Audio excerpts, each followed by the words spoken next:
우선 아침 이른 시간에도 다들 이렇게 들어와 주셔서 반갑고 또 감사합니다. 제니퍼님도 반갑습니다.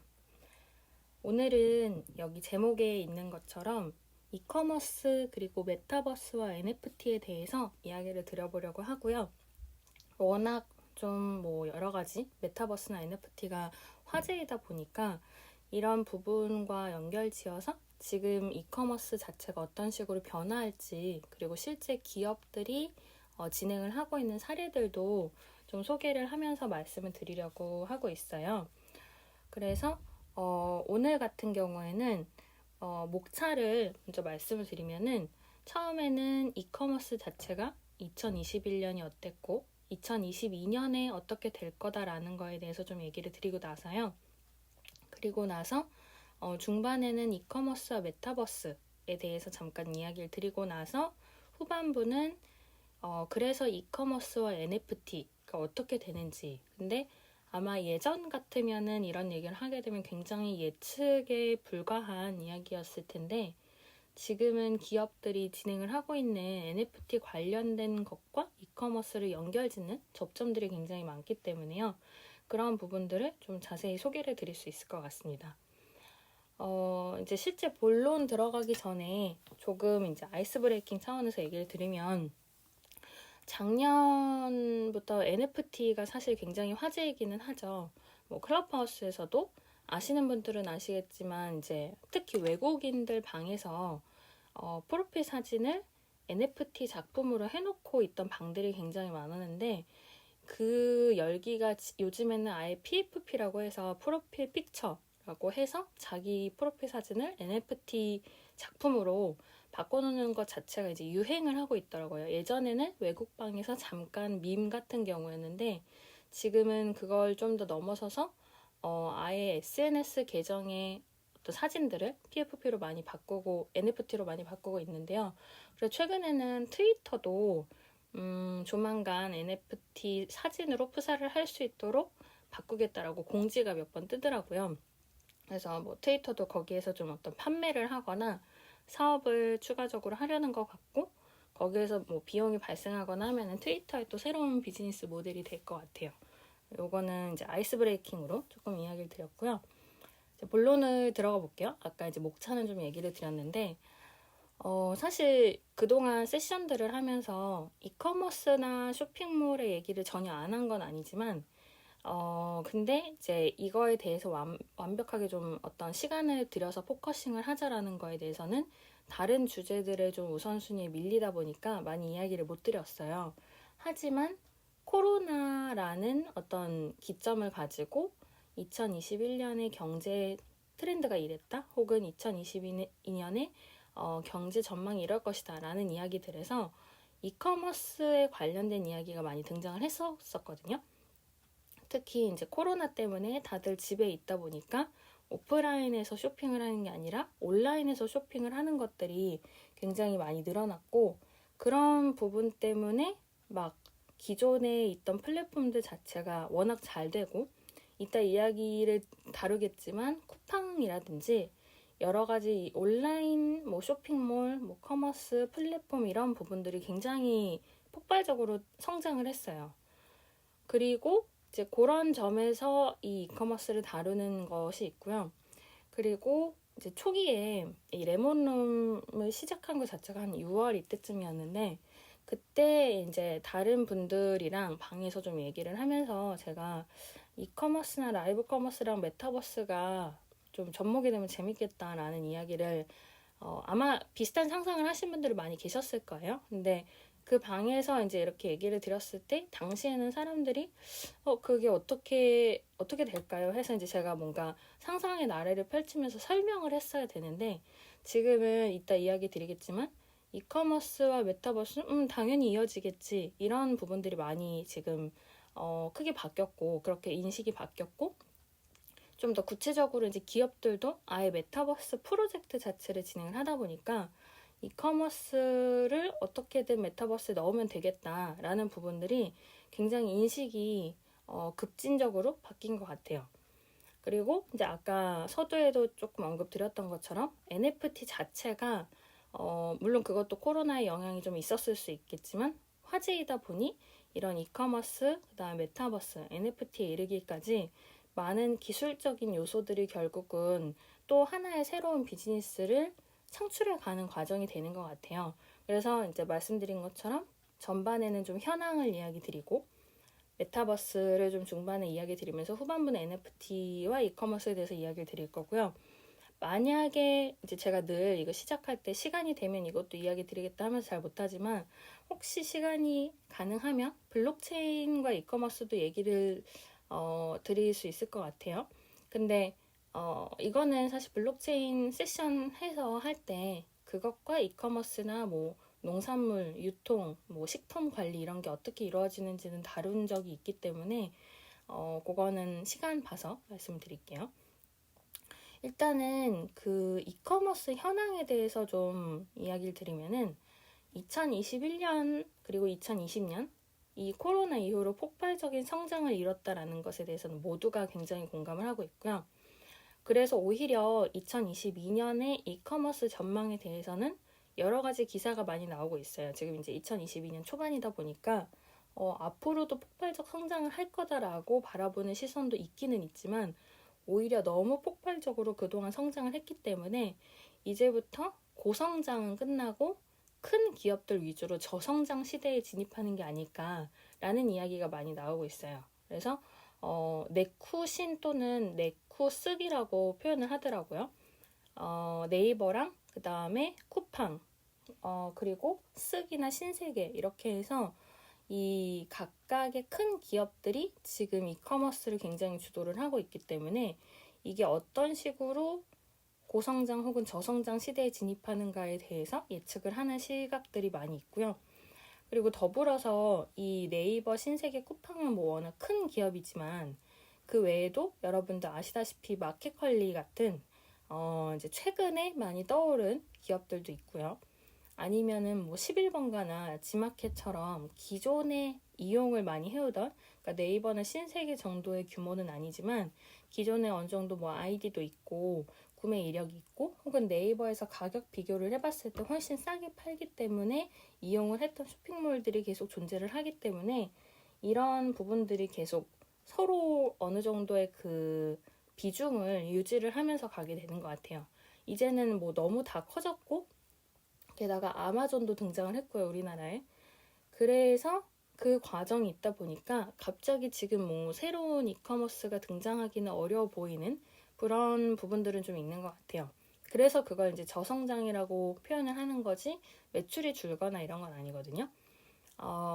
워낙 이제 코로나로 성장을 했지만, 근데 다만 각 기업들, 이제 국내 이커머스 아까 언급드렸던 네이버랑 신세계랑 쿠팡 같은 경우에는 오히려 워낙 그 시장에서 차지하는 비중이 크고 규모가 크고 그렇다 보니 오히려 적자 이야기도 많이 나오고는 있어요.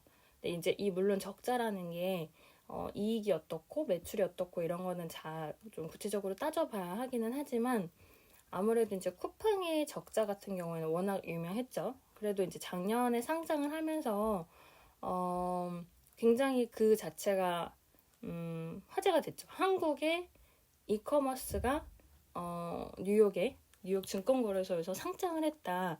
이 얘기가 이제 굉장히 쿠팡에게도 고무적인 이야기가 되고 우리나라 사람들도 기뻐하는 그런 상황이 됐었긴 한데 그래도 여전히 적자라는 부분에 어떤 좀 비판적인 시각은 있는 것 같아요. 쿠팡 같은 경우에는 최근에는 이제 유료 멤버십을 인상을 했거든요. 그리고 배달 앱이 이제 쿠팡 이츠가 있는데 그것도 수수료를 개편하고 있다고 하는데 이런 노력들이 사실은 단순히 가격을 올린다 보다는 이야기들은 그런 적자를 해결해야 되는 부분들과 연관이 있다고 보시면 좋을 것 같아요. 그리고 신세계 같은 경우에는 지난해에 이베이 코리아를 인수를 했거든요. 그것도 좀 화제가 됐죠. 이베이가 있다가 제가 어느 정도 자세히 얘기 드릴 수 있을지 모르겠지만 시간상. 근데 이베이 자체도 지금 NFT 관련해서 여러 가지 사업을 많이 추진을 하고 있어요. NFT 거래가 가능한 쇼핑몰 이런 거를 이베이에서 만들려고 하는 것 같은데 여기를 인수한 신세계 그룹이 이제 신세계 유니버스를 만든다고 했다고 하거든요. 그래서 완전히 신세계 자체의 어떤 브랜드를 디지털로 피보팅 하겠다고 신세계 그룹에서 발표를 하기도 했었고요. 그러다 보니 이제 원래도 온라인의 이커머스니까 온라인 상에서는 있었지만 이게 핸드폰이라든지 그런 메타버스라든지 이런 식으로 최신의 디지털 트렌드로 바뀌어가는 부분들이 점점 커지는 것 같아요. 특히 이런 뭐 신세계 네이버 쿠팡도 물론이고 언급드린 마켓컬리도 그렇고 이런 브랜드들이 단순히 자기네들 플랫폼에서 열심히 판매를 한다 혹은 상품의 종류가 늘어난다 에서 그치는 게 아니라 예전에 뭐 블록체인 세션에서도 이야기 드렸었고 하지만 유통 관련된 부분도 지금 굉장히 발전을 하고 있거든요. 물론 우리나라 자체가 해외보다 유통이나 물류가 잘 돼 있긴 해요. 다음날 바로 오잖아요. 해외에서는 뭐 막 몇 주씩이나 걸릴 수도 있는 것들이 그런 식으로 속도 자체는 빨랐는데 그 안에서 뭐 최근에 이제 뭐 노조 파업 이런 것들이 있기는 하지만 기술적으로도 계속해서 성장을 하고 있고 작년 초 같은 경우에도 그래서 푸드테크에서도 제가 조금 얘기를 드렸을 수 있는데 이게 농수산물을 단순히 예전처럼 뭐 전부 실어서 저기 먼 지방에서 뭐 먼 다른 지역까지 그렇게 옮기고 하는 과정이 아니라 중간중간 스팟을 두고 소량을 빠른 시간에 바로바로 취급할 수 있는 식으로 개선이 되어가는 부분도 있거든요. 그런 식으로 여러 가지 유통에 대한 기술도 발전을 하다 보니까 그 블록체인에서 다루는 부분도 그렇지만 결국 개인에게 훨씬 커스터마이징 된 어떤 상품이나 혹은 기록 그런 이제 안전한 기록의 스마트 컨트랙이나 그런 제공들이 여러 가지 연결이 되는 가운데 이 유통이나 이런 부분도 최대한 그 개개인에 맞춰서 이루어지도록 발전이 되고 있다 보니까 이런 부분들이 사실 벌써 이커머스랑 연결이 되어가고는 있어요. 그래서 우리가 이제 이커머스라고 했을 때 조금 어떻게 보면 이 커머스 자체가 굉장히 오래된 사업이다 보니까 좀 새롭지 않게 들릴 수는 있지만 이미 워낙 큰 기업들이 새로운 기업은 나오기 어렵지만 그래도 그렇게 해서 성장을 하고 있고 기술적인 부분들이 계속 더해져 가고 있다고 보실 수 있을 것 같아요. 그러면 제가 이제 2022년에 대해서 이런 식으로 진행이 되고 있다 혹은 2022년의 전망이 점점 이렇게 바뀌고 있다라고 언급을 드렸는데 그러면은 2021년에 어땠지? 라는 부분을 조금 언급을 드려볼게요. 그래야 이제 이 앞으로의 메타버스랑 연결이라든지 그런 부분들도 좀 연결이 될 것 같은데요. 2021년의 이커머스 업계에서는 아까 말씀드렸던 것처럼 쿠팡이 뉴욕에 증시를 한 게 있었어요. 지난 3월에. 그리고 아까 말씀드렸던 것처럼 그걸 통해서 이제 우리나라 사람들이 또 우리나라가 잘 됐다 하면 좀 좋아하잖아요. 그래서 그 쿠팡이 상장한 것 자체에 대해서 쿠팡의 뭐 여러 가지 적자나 이런 것들이 있지만 그래도 정말 잘했다, 너무 기쁘다 이런 얘기들이 이제 당시에 SNS를 굉장히 달구었고 하지만 그 후에 어떤 화재라든지 불매운동 등도 있기는 했어요. 그게 이제 작년의 상황이었고 그 다음에 퀵커머스라고 해서 지금은 너무 당연해졌지만 당일 배송도 물론이고요. 근데 뭐 새벽 배송도 이제는 좀 느려졌어요. 그래서 이제는 주문하면 1시간 안에 도착하는 그런 물류도 점점 늘어나고 있어서 이 도심 곳곳에 마이크로 풀필먼트 센터라고 해서 그러니까 물류 센터인데 뭔가 그런 우리가 상상하는 커다란 창고가 아니라 좀 작은 창고들이 여러 가지 도심에 있고 그걸 연결해서 바로바로 주문을 연결해주는 그런 부분들이 지금 많이 늘어나고 있거든요. 이게 이제 배달이라든지 배달망이랑도 연결이 되면서 퀵커머스라고 부르는 어떤 분야가 이커머스에서 좀 파생돼서 생긴 부분이 있었어요. 그리고 또 세 번째로 이야기를 드리자면은 이커머스로 점점 소셜미디어가 변화를 하는 게 있는데 어떤 거냐면 사실 인스타그램에도 몇 년 전부터 원래 쇼핑이 가능했어요. 그 클릭을 할 수 있게 한 2, 3년 정도 됐을 거예요. 그래서 원래는 이제 인스타그램 같은 경우에는 단순히 마케팅 채널이었다고 한다면 기업에 있어서 거기서 아예 쇼핑을 할 수 있는 것들이 좀 더 본격화되었었는데 그게 이제 인스타그램뿐만이 아니라 핀터레스트라든지 그다음에 페이스북이라든지 그다음에 틱톡이나 유튜브에서도 점점 이커머스 쪽으로 많이 방향을 틀고 있다고 분석이 되고 있거든요. 특히 이제 핀터레스트는 사실 막 예전에 그 인기만큼 우리가 사용을 하지는 않는 것 같지만 어쨌든 이커머스 분야에서도 굉장히 영향력이 크다라고 해서 페이팔에 인수가 됐어요. 53조 원에. 그 정도로 지금 커머스 자체가 굉장히 사실 아까 말씀드린 저성장이라고는 해도 어느 정도의 풀을 확보하고 금액을 확보할 수 있다 보니까 큰 기업들이 결국 고민을 하게 되는 분야인 것 같아요. 그리고 뭐 틱톡 같은 경우에도 라이브 커머스 기능을 도입을 하게 됐고 유튜브는 아직 지금 본격적으로 시작을 한 건 아닌데 지금 이제 커머스 쪽으로 여러 가지 기획을 하고 있다고 하거든요. 그리고 뭐 라이브 커머스 같은 경우에는 이제 코로나가 시작되면서 워낙 화제였죠. 2020년부터. 특히 우리나라도 라이브 커머스에 이제 주목을 하면서 작년에는 라이브 커머스 매출도 굉장히 많았던 걸로 알지만 2020년 초기 그 코로나 직후에는 중국에서의 라이브 커머스가 한국의 상품들을 이런 식으로 판매를 한다라고 해서 굉장히 화제가 됐었고 작년에는 여러분들도 많이 겪으셨을 것 같아요. 그 경험을 해보셨을 것 같아요. 라이브 커머스가 진행이 되고 그것에 대한 링크를 카톡으로 친구가 공유를 한다든지 아니면 우연히 들어간 뭐 배민이나 어떤 네이버나 여러 가지 어플에서 지금 라이브 커머스 중입니다. 혹은 예전에 녹화해둔 걸 볼 수 있고 그걸 보시면 할인을 받을 수 있어요. 라는 라이브 커머스 자체에 특화된 옵션, 버튼들이 정말 많이 생겼거든요. 예전에는 뭐 있어도 막 엄청 찾아서 들어가야 되고 어쩌다 한번 이벤트성이고 하던 것들이 이제는 너무 당연해졌고 그다음에 아까 말씀드렸던 것처럼 이제 신세계에서 이베이를 인수한 것도 이커머스 상에 굉장히 큰 이슈였던 것 같아요. 이 백화점들이 이런 식으로 이커머스 자체를 정확하게 좀 욕심을 내는 거는 기존의 오프라인 백화점에서 물론 온라인 사이트도 있지만 거기에서 충족되지 않는 매출이나 여러 가지 상품의 카테고리를 확보하는 것 자체를 이커머스랑 결합지어서 해가는 부분들이 많은 기대를 불러일으키기도 하고 서로에게 시너지가 날 수 있는 거거든요. 그래서 작년에는 지금 언급드린 거 말고도 뭐 중고 판매라든지 그런 것들이 굉장히 커지기도 했고요. 그래서 뭐 당근마켓도 코로나를 포함해서 굉장히 잘 됐다고 하지만 이제 뭐 작년 같은 경우에 중고나라도 이제 롯데랑 얘기를 하거나 여러 중고 거래 상품들에 대한 여러 가지 이야기가 많이 나왔었던 한 해였던 것 같아요. 특히 단순히 중고 거래를 하는 게 아니라 명품의 중고 거래라든지 리셀 시장 이렇게 해서 백화점들이 또 중고 거래에도 눈독을 들인 거죠.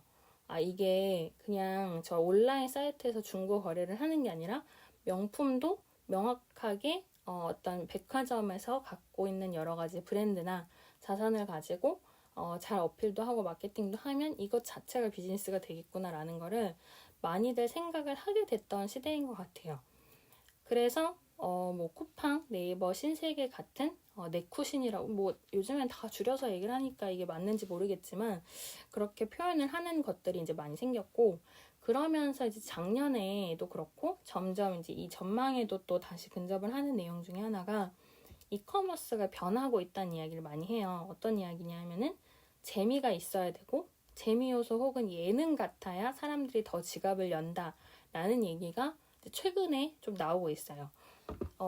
물론 작년에도 이런 이커머스 시장들이 아까 언급한 큰 기업들을 포함해서 열심히 하고 있고 그게 뭐 재미가 없다, 있다 이런 이야기는 아니지만 예를 들어서요. 이거는 그냥 정말 예시인데 작년에 여름쯤에 오징어 게임이 굉장히 화제였죠. 그리고 오징어 게임을 가지고 그 뭐 캐릭터라든지 아니면 옷이라든지 거기서 나온 대사들을 가지고 마케팅을 많이 했고 그게 또 여러 가지 판매 루트로 이어진 경우들이 많이 있었어요. 뭐 예를 들면 할로윈에는 해외에서 그 오징어 게임의 코스튬 옷이 굉장히 막 갑자기 매출 1위를 한다든지 그런 식으로 어떤 컨텐츠와 연결될 부분들이 있었는데 그런 것처럼 이런 커머스 자체가 재미 요소가 있어야 되고 게임적인 요소가 있어야 되고 그다음에 컨텐츠적인 요소가 있어야 더 잘 된다라는 부분들이 많이 지금 주목을 받고 있고요.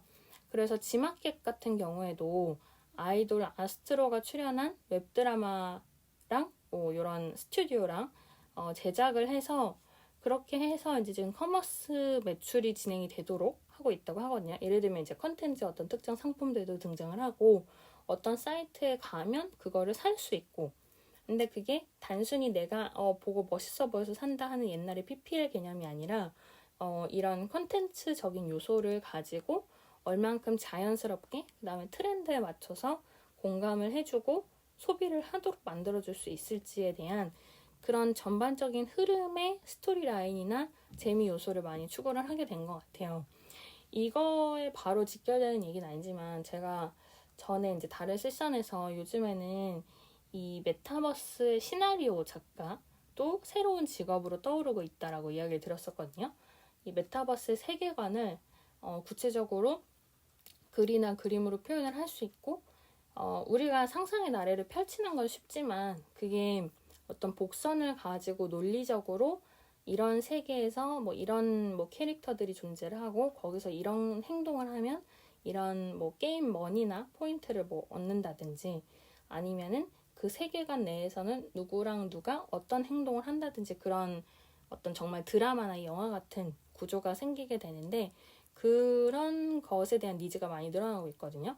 그래서 지금 사실 이제 이커머스의 재미 요소에 대해서 이야기를 하고는 있지만 결국 그런 메타버스랑 연결을 지어서 생각해 보면 메타버스에서 우리가 원하거나 그리는 시나리오들 중에서 쇼핑이 발생하는 것들, 그런 것들이 이커머스랑 연결된다고 생각을 하실 수 있을 것 같아요. 어차피 예를 들면 마블 유니버스든 아니면 다른 유니버스든 이런 세계관 안에서 아무것도 안 사고 살진 않잖아요. 그리고 이제 특정 캐릭터가 어떤 물건을 갖고 있으면 정말 아까 이야기 드린 PPL 개념처럼 사람들이 그것에 대해서 또 관심을 갖게 되고 꼭 사지는 않더라도 하는 그 브랜딩을 해가는 과정들도 있을 수 있다 보니까 무궁무진해지는 부분이 생기는 것 같아요. 이제 당연히 그렇다고 해서 장밋빛이라고만 할 수는 없죠. 아까 이야기 드린 것처럼 이커머스 자체의 적자라든지 이런 부분도 있기는 해서 그거는 좀 주목을 해봐야 될 것 같고요. 그리고 더불어서 이제 아까 2022년에 이커머스가 이런 식으로 진행이 될 거다라는 거를 중간중간 얘기를 드렸었는데 그거 말고도 이제 이 시장이 좀 재편이 될 거다라는 시각들도 있어요. 이야기 드린 네이버라든지 그 다음에 신세계도 사실 많이 갖고 있죠. 신세계 백화점도 있고 이마트도 있고 그 다음에 쓱도 있고 많은 이제 여러 가지 채널도 갖고 있고 마트도 있고 온라인 사이트도 있고 하다 보니까 이런 부분들이 어떤 식으로 통합이 되거나 재편이 될지, 그리고 물류도 지금의 어떤 와우 쿠팡이나 이런 걸 넘어서서 더 빠른 배송으로 더 편리하게 이용을 하려면 어떤 식으로 누구와 손을 잡아야 될지 그런 부분들이 지금 이제 점점 2022년의 전망으로 떠오르고 있는 것 같아요. 그리고 마켓컬리 같은 경우에도 그렇고 그 SSG, 쓱닷컴 같은 경우에도 그렇고 비슷한 시기에 지금 기업 공개를 준비를 하고 있다고 하거든요. 그래서 이제 상장을 하기 위해서 예를 들면 마켓컬리 같은 경우는 비식품 비중을 확대하고 있다고도 해요. 이제 마켓컬리 같은 경우는 요즘에 이제 여러 회사들도 인수하고 있는데 그런 것도 보면은 꼭 식품에 한정된 게 아니라 여러 다른 기업들이나 다른 카테고리에도 좀 손을 뻗치는 것 같아요. 그런 부분들이 이제 말씀드린 것처럼 이커머스 자체는 좀 적자로 보여지는 부분들도 있다 보니 다른 비즈니스랑 결합해서 어떻게 하면 새로운 비즈니스 모델을 창출을 해낼 수 있을까, 이런 부분들이 계속해서 주목을 받게 되는 것 같고요. 그리고 지금 이제 2022년부터 더 사람들이 이커머스 관련해서 이런 식으로 생각을 할 거다 하는 트렌드 중에 하나는 데이터가 얼마만큼 여기에서 활용이 될지. 사실 개인정보를 수집하고 혹은 그걸 활용하고 하는 것에 대해서 이슈가 많아요. 그리고 아까 이제 살짝 단어가 나왔던 블록체인 같은 경우에는 그런 개인정보를 꼭 없앤다, 혹은 남겨둔다 이런 게 아니라 암호화 되기 때문에 개인정보가 어떻게 보면 최소화 될 수 있는 가능성을 가지는 건데 그런 것들과 연결은 되어야 되지만서도 사실 모순적으로 이 이커머스 자체가 개인의 어떤 선호도나 취향을 파악하지 않으면 어려운 부분이 있죠. 왜냐하면 아마존 같은 경우에도 아마존이 뜨게 된 뭐 여러 가지 요인들이 있지만 그 중에 하나가 내가 1번 상품을 사니까 1번 상품과 비슷하거나 그 이후에 필요해질 수 있는 2, 3, 4번 상품을 추천 창에 띄워주는 그런 이제 개개인의 어떤 취향 분석이라든지 구매 이력 분석 같은 것들이 기존의 이커머스를 점점 그 지탱을 해왔었거든요. 근데 이 이상의 단순히 타겟팅 자체가 아니라 좀 더 고도화된 데이터 분석 혹은 데이터 활용을 어떻게 할지에 대해서 지금 이커머스들이 많이 그쪽으로 주목을 하고 그 다음에 그런 기술 자체를 발전시키는 쪽으로 이동을 할 것이다 라고 예측이 좀 되는 게 있어요. 사실 오늘 이제 다룰 얘기에 막 너무 깊이 들어가는 부분은 아니지만 요즘에 이제 웹 3, 웹 3 혹은 웹 3.0이라고 해서 새로운 웹에 대한 개념이 나오고 있거든요. 오늘 이야기는 이제 그것까지 자세히 하긴 어려운데, 근데 그 웹 3.0에 대한 것도 취지는 결국 그 개개인의 정보를 너무 노출하지 않는 선에서 하지만 그 사람한테 필요한 정보를 제공한다든지 보여준다든지 알려준다든지 그런 부분들이 앞으로 주목을 받고 있거든요. 조금 더 쉽게 설명을 하면 나의 이름이나 나의 주소나 이런 것들이 그런 어떤 예를 들면 신세계 백화점의 사이트에 너무 자세한 정보가 남지는 않는데 그 기록을 어딘가에서 임시적으로 저장을 하고 있으면서 공개는 되지 않지만 나에게 맞는 어떤 정보나 상품이나 이런 것들을 알려줄 수 있는 구조가 이제 점점 주목을 받고 있어요. 그러다 보니까 이제 이커머스 자체도 바로는 아니어도 그런 식으로 개인 정보의 비밀을 좀 보장을 하는 거죠. 암호화를 통해서 비밀을 최대한 보장하되 필요한 정보, 필요한 상품은 바로바로 연결하고 그걸 통해서 또 그게 구독화되고 하다 보면은 어느 정도 수익 실현이라든지 수익을 보장하는 것에 대해서 충분히 확보가 될 수 있다 보니까 그런 쪽으로 좀 많이 이동을 하게 될 것 같고요. 라이브 커머스 같은 경우에는 뭐 앞으로도 계속 인기가 있을 거다라는 이야기도 있어요.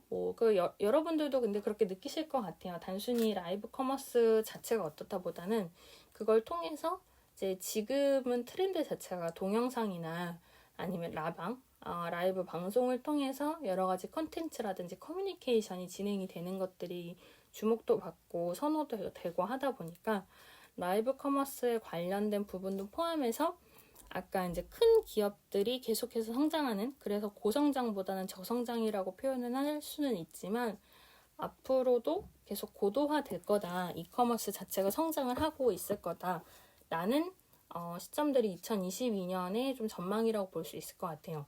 제가 이 본 기사 중에 조금 참고가 될 만한 거는 이따 오픈 채팅으로도 좀 공유를 드릴게요. 왜냐면 이게 이제 다 얘기하기에는 너무 많다 보니까 제가 조금 중간중간 제 생각이나 좀 정리를 하면서 이야기 드린 것도 있기 때문에 요 관련된 기사들은 저 오픈 채팅 방에 드릴 수 있을 것 같은데, 오픈 채팅 방은 이 클럽하우스에 제가 위에 붙여놓은 레몬룸이라는 오픈 채팅 링크를 통해서 들어오시면 거기서 좀 자료들을 보실 수 있을 것 같아요. 그래서 이제 요 좀 2022년에 대해서 이야기를 드렸고요.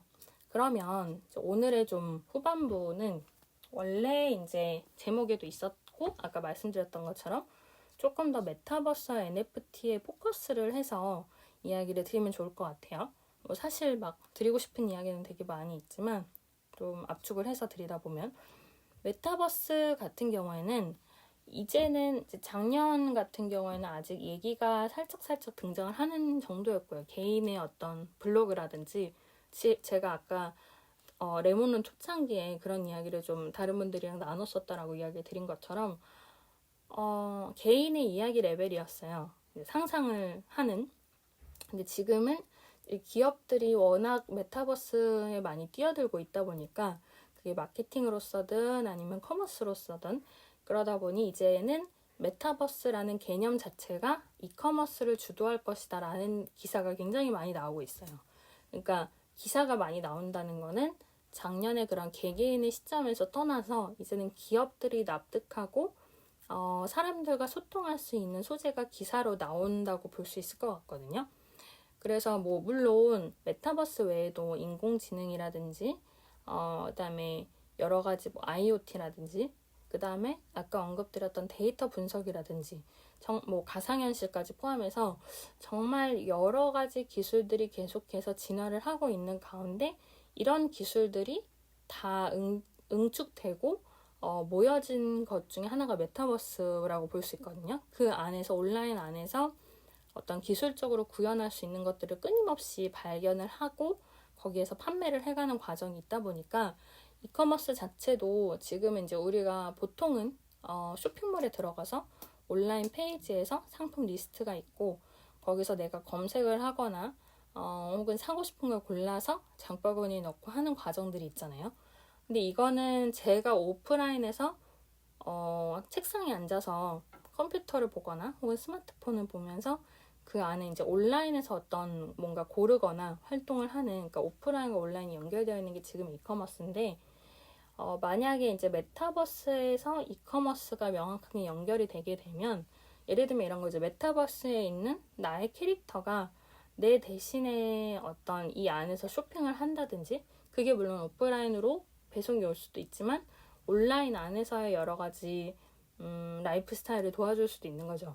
물론 이 예전에 싸이월드를 생각하면요, 싸이월드 같은 경우에 이제 미니미가 있고 미니미 룸을 꾸미고 이제 음악을 뭐 사고 하는 그 나름의 커머스적인 성격이 있었어요. 그리고 메타버스적인 성격도 있었죠.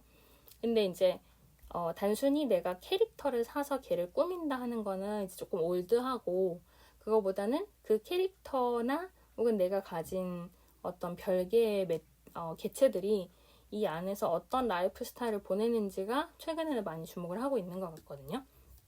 그래서 이제 메타버스와 연결한 뭐 패션 커머스라든지 아니면 가구 이런 것들도 계속해서 연결이 되고 있고요. 가구 같은 경우에는 예를 들면 그거야, 이제 집에서 이제 방에서 카메라를 켜고 빈 방을 이제 비추면 거기에 의자라든지 테이블 같은 거를 핸드폰 상에서 VR로 해서 배치를 해보고 이거 난 사야지 하면은 그게 이제 실제 이케아에서 오프라인 집으로 도착을 하는 그런 것들도 연결을 해주는 거죠. 그래서 예전 같으면은 내가 직접 다 매장에 가서 보고 골라야 했던 것들도 그냥 집에서 이제 VR이나 AR을 통해서 여러 가지 조금만 조작을 해보고 만져보고 스마트폰으로 그렇게 관찰을 하고 구매를 한다라는 것들이 굉장히 이제 당연해지고 있는 것 같아요. 제가 지금 이제 이런 이야기를 예시로 드려도 그게 무슨 얘기지 보다는 그럴 수 있겠다라고 이 되는 과정 자체가 어떻게 보면 시대의 변화인 거죠.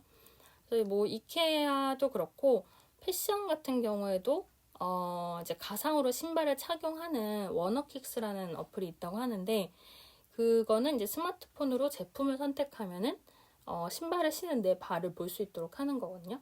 예전에는 그런 어플도 있었어요.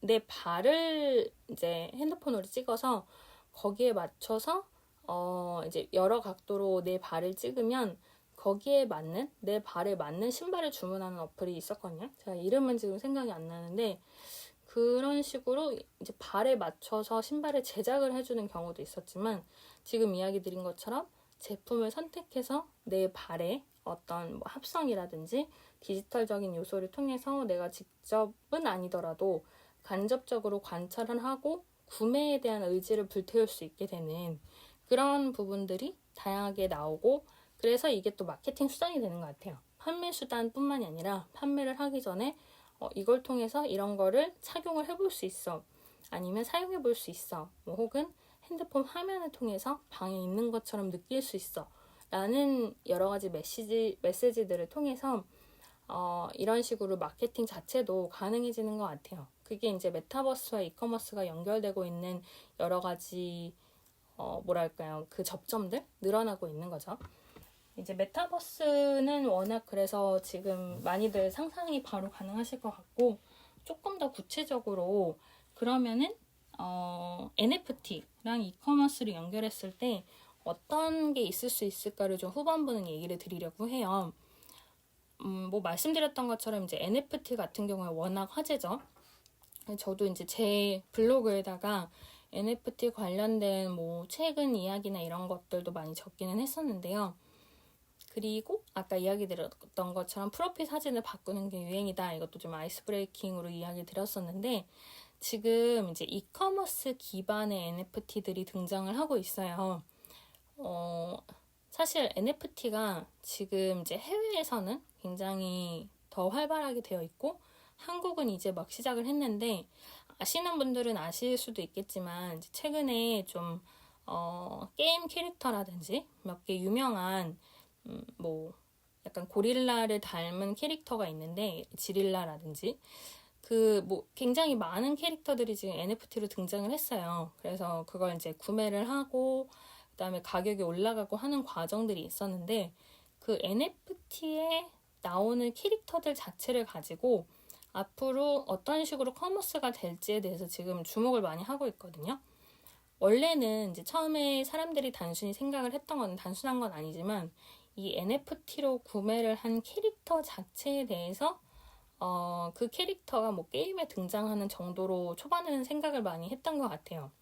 근데 이제 지금은 이 NFT 작품을 활용한 스페셜 에디션 제품을 생산을 한다든지 그걸 가지고 정기적인 유튜브 생방송을 통해서 어떤 로열티를 제공하거나 추첨을 하거나 그런 부분들이 지금 점점 나오고 있고 그러니까 라이브 커머스랑 연결이 되는 거죠.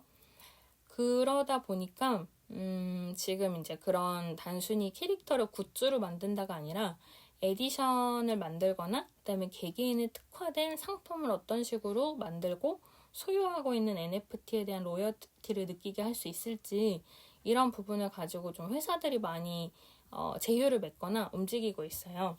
최근에는 이제 쇼피파이라고 대형 이커머스 기업이 있어요. 우리나라에 쇼피파이 코리아가 생긴 거는 오래 안 됐는데 해외에서 뭐 아마존이나 쿠팡처럼 유명한 기업이거든요.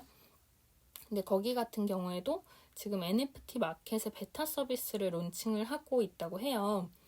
그래서 NFT를 발행하고 판매를 할 수 있도록 돕는 거라든지 NFT를 지금은 살 때 보통 이제 유명한 오픈시나 이런 데서 보면은 가상화폐로 구매를 해야 돼요. 클립드롭스는 클레이로 구매를 해야 되고 오픈시 같은 게 이더리움으로 구매를 해야 되고 이런 기반이 되는 화폐들이 다른데 이런 것도 기존에 우리가 쓰고 있는 신용카드라든지 아니면 이제 그런 어떤 일반적인 통화 화폐 수단들을 가지고 결제를 할 수 있도록 하는 서비스들을 이커머스에서 많이 생각을 하고 있는 것 같아요.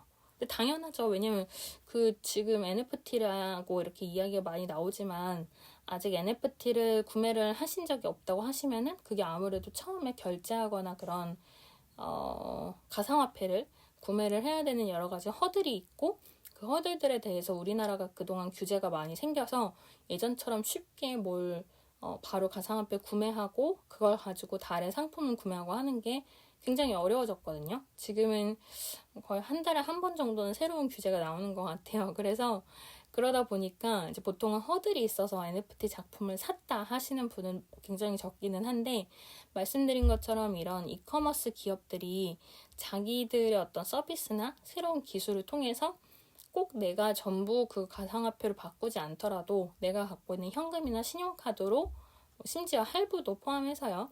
NFT로 구매를 할 수 있다면 워낙 또 그것에 대한 니즈가 많이 생기겠죠. 그러다 보니 이런 관련된 뭐 기술, 그 다음에 화폐, 그 다음에 암호화폐 결제 사이트 이런 데들이랑 그 다음에 이커머스 기업들이랑 이렇게 해서 마켓플레이스를 론칭을 하거나 그 다음에 베타 서비스를 내놓거나 혹은 제휴를 하고 파트너십을 맺고 이런 것들이 좀 계속해서 늘어나고 있는 것 같아요. 지금 말씀드린 쇼피파이도 그렇고요. 그 다음에 아까 제가 신세계가 이베이를 인수했는데 이베이가 NFT 거래를 지원합니다 라고 되게 잠깐 언급을 드렸었는데 이베이 같은 경우에도 말씀드린 것처럼 어떻게 보면 NFT 시장에 처음 뛰어든 이커머스 회사라고 지금 사람들이 이야기를 하고 있거든요. 그래서 이제 지금 이베이 같은 경우에는 아직 이제 오픈했다 하는 건 아니고 오픈 준비를 지금 하고 있는 것 같아요. 그래서 오픈을 앞두고 있는데 이거의 내용은 판매자들이 직접 NFT 상품을 게시할 수 있도록 하는 거예요.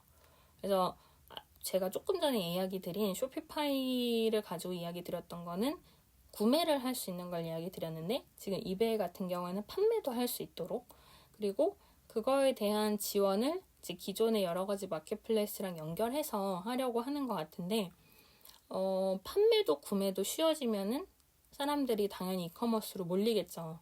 내가 뭐 기존에 있던 마켓플레이스 가서 오픈시에 가서 가상화폐 구매를 하고 지갑을 연결해서 NFT를 사야지라는 그 과정이 아니라 기존에 뭐 이베이라든지 아니면 정말 지마켓이나 11번가에 있는 계정을 가지고 내가 로그인해서 NFT를 구매도 할 수 있고 판매도 할 수 있다. 알아서 이제 등록만 하면 만들어준다.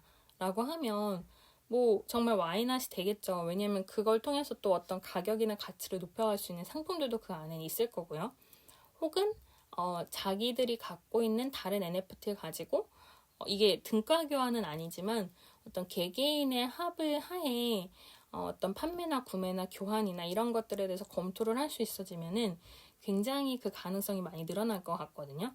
그래서 이베이에도 지금 이제 많이 주목이 쏠리고 있고, 죄송합니다. 그래서 지금 이제 이베이랑 쇼피파이 말고도 다른 기업들에 대해서도 좀 이야기 드리면요. 아마존 같은 경우에도 지금 디지털 토큰을 내놓겠다고 이야기를 했다고 해요. 그래서 NFT도 고려를 해서 이런 매장이라든지 오프라인 매장이 아니더라도 클라우드, 제가 예전에 클라우드 세션에서 아마존 이야기를 좀 했던 적이 있는데요. 아마존 세션도 있었고요. 근데 아마존 같은 경우에 이제 클라우드 컴퓨팅을 하죠. 이커머스도 있지만. 근데 이런 클라우드 관련된 기술들이랑 그다음에 블록체인을 통해서 암호화를 하고 그런 당사자들의 거래를 기록하는 시스템이라든지 어플리케이션을 구축을 하면서 이걸 가지고 토큰도 발행을 해야겠다라는 게 지금 이제 아마존이 진행을 하고 있는 비즈니스들 중에 하나인 것 같아요. 그리고 아마존 같은 경우는 그 기업 자체가 작년 말에 NFT 기반의 스포츠 카드 마켓플레이스에도 투자를 했는데 이런 것들도 클라우드랑 그다음에 이커머스로 연결을 하려고 하는 것 같다. 그래서 아마존이 지금 굉장히 큰 시장을 그리고 있는 것 같다라고 이야기를 하고 있거든요. 이 스포츠 카드 같은 경우에는 NFT가 꼭 작품만 있는 게 아니라 레어한 어떤 아이템이라든지 카드라든지 이런 거에 대해서도 많이 가격이 올라가거나 판매를 하는 경우들이 있는데 이제 그래서 NFT의 대표 예시 중에 스포츠 카드도 나오거든요. 근데 이런 것들도 포함해서 아마존이 지금 준비를 하고 있다라는 이야기도 있고 그 다음에 유튜브 관련해서도 지금 NFT 얘기가 나오고 있어요. 사실 며칠 전에 유튜브가 NFT 시장 진출한다라고 발표를 했었어요. 한 일주일, 2주일 정도 된 것 같은데 근데 유튜브랑 페이스북 같은 경우에는 아까 제가 웹 3.0이라는 잠깐 이야기를 했는데 조금 이제 쉽게 풀이를 해서 설명을 하면 어쨌든 이런 페이스북이나 유튜브 같은 거는 기존의 어떤 광고 매출을 통해서 충분히 비즈니스가 되던 사업들이고 근데 그게 개인정보를 받아서 이루어지던 내용들이다 보니까 앞으로 새로 오는 이런 블록체인 시대에는 좀 맞지 않다는 이야기가 많이 들렸었거든요. 그래서 유튜브도 기존의 광고 수익으로 뭔가 다 해결이 되고 있으니까 굳이 본인들이 자발적으로 NFT에 바로 뛰어들진 않을 것 같다라는 시각이 되게 많았는데 갑자기 유튜브에서 우리도 NFT 할 거야 라고 이제 기사가 나왔었어요. 근데 이제 그거는 유튜브가 한다는 거는 구글이 한다는 거죠. 그래서 구글도 지금 조만간 암호화폐 서비스를 내놓을 거라고 예측이 되고 있다고 하거든요. 미국에서. 그 디지털 카드를 소유를 하고 거기에 암호화폐를 저장하고 그 다음에 금융 서비스를 이용할 수 있고 하는 거를 지금 구글이 준비 중이라고 하니 이 구글이랑 그 다음에 유튜브 동영상에 대해서도 동영상 자체를 NFT로 팔고 그리고 그걸 통해서 또 뭔가 판매랑 구매를 하고 매매를 하는 것들이 이커머스에 등장을 하고 하는 식으로 계속 전개가 될 것 같아요. 지금 같은 경우에는 이제 유튜브가 있으면 그냥 즐겨찾기 해놓고 내가 원하는 동영상을 보던 것이 일부는 이제 한정판 동영상 해서 100명만 볼 수 있다. 그리고 NFT 사야 볼 수 있다. 이렇게 되면은 그러면은 특히나 이제 뭐 팬덤이 있는 영상이거나 그런 게 있으면 굉장히 인기가 몰리겠죠.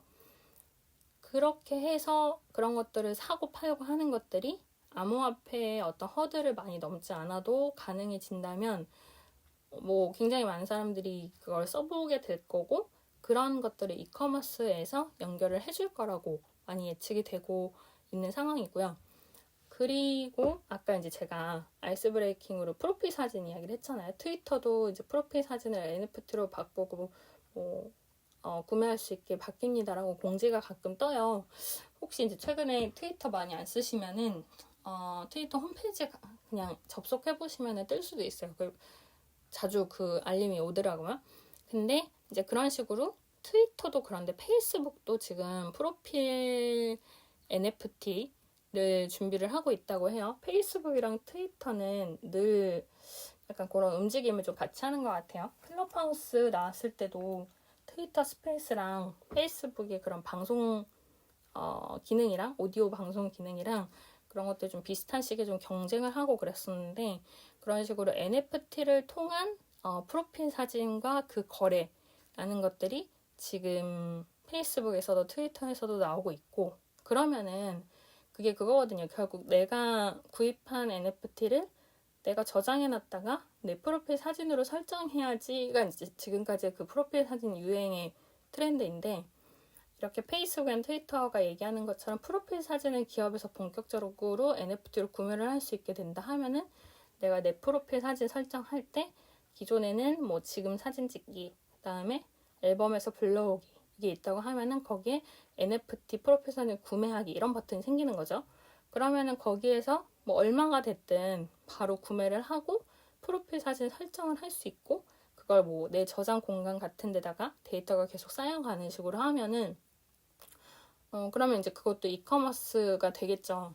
그래서 사실 지금 제가 페이스북이랑 트위터는 기사가 많이 나오고 실제로 그렇게 좀 움직이고 있으니까 얘기를 드리는데 아마 다른 기업들도 그런 식으로 많이 바꾸지 않을까 싶어요. 뭐 본인의 계정이 있으면은 그거에 대해서 이걸 할 수 있다. 뭐 프로필 바꿀 수 있고 배너 바꿀 수 있고 정말 싸이월드 옛날 미니미 룸을 꾸미는 것 같은 그런 게 되겠죠. 그래서 뭐 싸이월드도 지금 뭐 토큰 만든다, 코인 만든다, 작년, 재작년 그러다가 지금 NFT 만든다고도 또 뭔가 기사가 나왔어요. 근데 어떻게 될지 모르겠는데 이제 싸이월드 자체는 그 이제 뭐 우리들의 추억을 떠나서 그 기능이나 어떤 기술적인 거랑은 별개로 그 어떤 내부의 지분이나 이런 것 때문에 바로 이름을 쓸 수가 없고 하는 좀 복잡한 부분들이 있나 봐요. 그래서 법적으로 그게 좀 오래 걸리고 있다 하는 것도 최근에 뉴스에 나왔었는데 그런 식으로 어쨌든 우리들이 사용하는 SNS 자체가 NFT를 구매하는 이커머스 식으로 바뀔 것이다 라는 것이 지금 이야기 드린 특징이고요. 그리고 예를 들어서 사실 최근에 우리나라 같은 경우에 대학교들이 뭐 졸업 증명서나 아니면은 어떤 증명 서류를 블록체인이나 NFT로 발행을 하겠다라는 것들도 많이 나오고 있는데 아이폰에서도 지금 이제 NFT를 뭐 생성하고 하는 어플들이 많이 나오고 있다고 하거든요. 그리고 저도 이제 해외의 NFT 어플리케이션을 몇 개 깔아봤는데 우리나라 건 아니지만 개념은 NFT예요. 근데 그거를 가상화폐가 아니라 그냥 바로 내가 가진 돈으로 카드 결제를 해서 구매를 할 수 있도록 하는 그러니까 그게 사실 기술적으로 지금 안 되는 건 아닌데 다들 이제 그런 가상화폐의 어떤 나라 안에 있는 규제라든지 국가별 규제라든지 아니면 그거를 바로 신용카드나 현금으로 결제했을 때에 어떤 차익이 생기잖아요. 기존 현금이 아니라 가상화폐를 통해서 이루어지는 내용들이 있다 보니까 그런 차익에 대해서 개개인의 리스크나 혹은 뭐 금액에 대한 어떤 생각의 차이 그런 거를 어떻게 반영하면 좋을지가 여러 가지 어렵다 보니까 그게 바로 이제 NFT 작품들을 기존의 화폐로 구매를 할 수 있는 사이트들이 지금 바로는 못 나오고 다들 막 고민하고 준비 중인 상황이기는 한데 그래도 그런 어플들이 나와는 있거든요. 그래서 그거는 한번 만약에 여러분들이 시간이 되시면은 저는 이제 아이폰을 써서 아이폰 앱스토어에서만 검색을 해봤는데 다른 핸드폰을 쓰신다면 구글 플레이 이제 어플 파는 곳에서 한번 NFT로 검색을 해보시면은 많이 나오지 않을까 싶어요. 그리고 지금 최근에는 삼성 같은 경우에 새로 발표한 갤럭시 있죠. 근데 그 경우에도 지금 구매를 하면 NFT를 끼워준다고 같이 무료로 전달을 해준다고 SKT랑 손을 잡고 마케팅을 하고 있어요. 근데 그런 경우에도 지금은 무료로 넣어주지만 그걸 나중에 내가 팔고 싶어지면 그런 마켓플레이스들도 결국 기업이 연결을 해야 되다 보니까 거기서 이커머스에 연결될 수밖에 없는 요소들이 계속해서 나오고 있는 것 같아요. 그래서 지금은 이제 우리가 NFT라는 거에 대해서 많이 주목을 하고 있지만 결국 이거를 판매하고 구매를 하기 위한 시스템이 생기다 보면 그게 이커머스랑 연결이 되고 이커머스의 여러 제품들도 NFT로 팔거나 혹은 NFT로 구매할 수 있도록 아까 이야기 드렸던 것처럼 이베이나 쇼피파이 같은 이커머스 기업들도 이미 매달리고 있다라는 거에서 얘기를 드렸어요.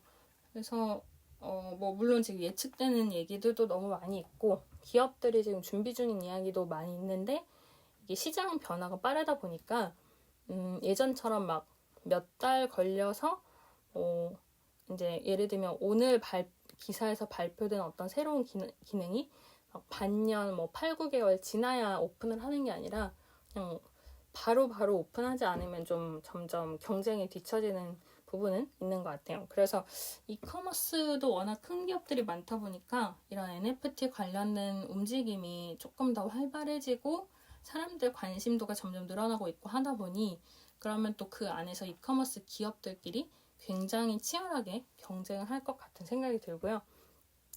지금 저희 이야기를 하다 보니 또 어느덧 1시간 정도가 돼서 제가 오늘 이야기 드렸던 내용들 정리 드리고 마무리를 하면 좋을 것 같아요. 참고로 이 맨 위에 있는 오픈 채팅 링크를 통해서 들어오시면은 제가 오늘 이야기 드렸던 것 중에 조금 공유 드릴 만한 기사라든지 자료들은 그 채팅방 안에서도 또 얘기를 드리고 있으니까 그 안으로 들어오시면 될 것 같고요. 그리고 그 외에도 여러 가지 정보들은 오픈 채팅으로 드릴게요.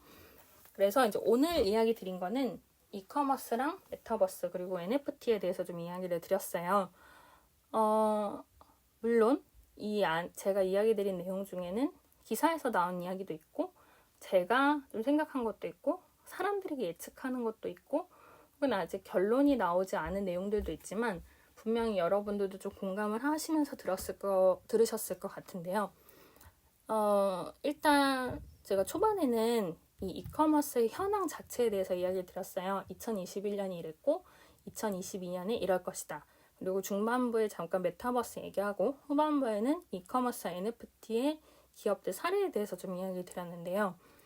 전반부에서 이제 이커머스의 전반적인 이야기를 드릴 때는 요즘에 네쿠스 혹은 네쿠신이라고 해서 다 줄이죠. 그래서 네이버, 쿠팡, 쓱 혹은 신세계 여기가 이제 이커머스의 최전선이다라는 거를 사람들이 표현을 할 정도로 그 정도로 이 기업들의 점유율이 높고 그 외에도 마켓컬리라든지 기존 소셜 커머스라든지 그 다음에 11번가나 지마켓 같은 여러 기업들이 이 안에서 이제 각자의 사실 브랜딩이 좀 다르긴 하죠. 각자의 기업들이 판매를 하는 제품들이라든지 그런 식으로 지금 계속해서 공존을 해오고 있는데 아무래도 워낙 경쟁이 치열하다 보니까 충분히 코로나로 인해서 이커머스가 폭발적인 성장을 하긴 했지만 기업별로 좀 어려운 점은 있다라는 거를 이제 처음에 이야기를 드렸고요. 하지만 우리나라 자체가 물류나 유통이 워낙 굉장히 발전을 해 있다 보니까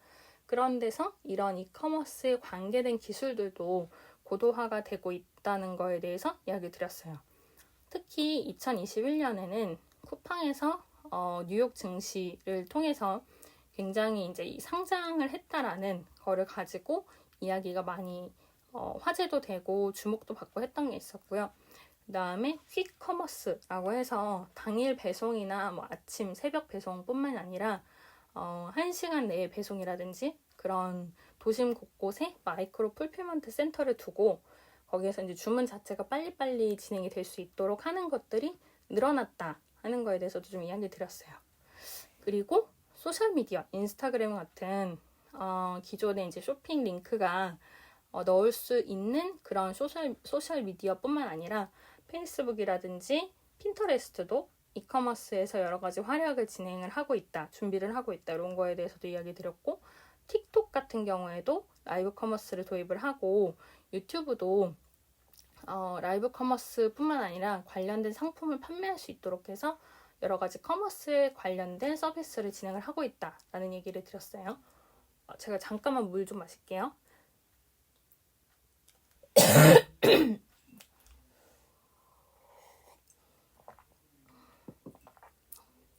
네, 죄송합니다. 오랜만에 말을 했더니 약간 목이 메었나 봐요. 그래서 이제 이커머스로 SNS가 많이 바뀌었고 그 다음에 라이브 커머스도 작년에 워낙 화제가 되고 많이들 구매도 하셨을 것 같고 라이브 커머스도 단순히 라이브만 하는 거에서 벗어나서 그 라이브 커머스를 언제든 시청하고 할인을 받을 수 있는 것 같은 여러 가지 비즈니스 모델이 나왔다 하는 이야기도 드렸어요. 그리고 신세계에서도 이베이를 인수를 한다든지 중고나라 같은 여러 중고 시장에 대해서도 백화점이나 많은 곳에서 이 코로나로 인한 영향뿐만 아니라 명품 브랜드의 중고 거래라든지 되게 다양한 관점에서 이커머스 변화가 있었던 한 해였던 거를 얘기를 드렸었고요. 근데 이제 점점 단순히 상품들을 모아놓고 판다가 아니라 이제는 재미 요소가 있어야 사람들이 그거를 구매를 하고 관심을 갖는다라는 점에서 컨텐츠라든지 아니면 게임이라든지 이런 부분들이랑 이커머스가 연결이 돼서 거기서 사람들이 또 구매를 하게 되는 그 부분에 대해서도 이야기를 드렸었고요. 그리고 그래서 이제 결국 결론적으로는 2022년에는 물론 이제 이런 어떤 물류 경쟁이나 이커머스 경쟁도 물론이고 그다음에 워낙 기술들이 발전을 하다 보니까 이 데이터 분석이라든지요. 데이터에 맞춘 커스터마이징이 어떤 식으로 변화할까에 대해서 많이들 개선이 되고 기술이 바뀌고 고도화가 되고 있다. 이런 거를 좀 이야기를 드렸어요. 그리고 라이브 커머스 같은 여러 가지 라이브 쇼핑이라든지 메타버스를 키워드로 하는 이커머스들이 계속해서 화제가 되고 그 다음에 주목을 받고 마케팅으로 쓰일 것이다 라는 것들에 대해서도 이야기를 드렸고 그게 좀 전반부의 이야기였고요. 그래서 그러면 그런 걸 통해서 이커머스가 성장하는 건 알겠는데 메타버스랑 어떤 식으로 연관이 있냐라는 거에 대해서는 아까 이제 몇 개 예시를 드린 것처럼 메타버스에 연결된 어떤 세계관이나 이 안에서 내가 구매를 하고 판매를 하는 시스템도 물론 있고요. 혹은 이제 이케아처럼 그 방에서 핸드폰을 가지고 어떤 화면을 보면서 내가 이케아의 이 의자를 살까? 이 테이블을 살까라고 배치를 해보다가 내 방에 이 공간에 두면 좋겠네 라는 거를 핸드폰 상에서 판단을 하면 거기서 바로 구매를 하고 그럼 배송이 오는 이런 것들처럼 여러 가지 기술이 결합해서 이커머스로 연결되는 것들에 대해서 좀 예시를 드렸어요. 그리고 패션 같은 경우에도 내가 직접 옷을 입어보거나 신발을 착용하지 않아도 핸드폰을 통해서 내가 착용했을 때 모습이 어떨지 그 다음에 나한테 맞는 사이즈는 어떨지 이런 것들도 전부 체크를 해볼 수 있는 거에 대해서 이야기를 드렸고요. 후반부는 이커머스와 NFT에 대해서 이야기를 드렸는데 일단은 게임 관련된 여러 기업들과 그 다음에 이커머스 기업들이 실제로 파트너십을 맺고 있는 것 외에도 대기업들이 많이 이커머스 NFT 쪽으로 진입을 하고 있는데요. 아까 이야기 드렸던 것들은 이제 예를 들면 쇼피파이라는 대형 해외 이커머스 기업에서도 NFT 마켓에 대한 베타 서비스를 론칭을 한 게 있고요.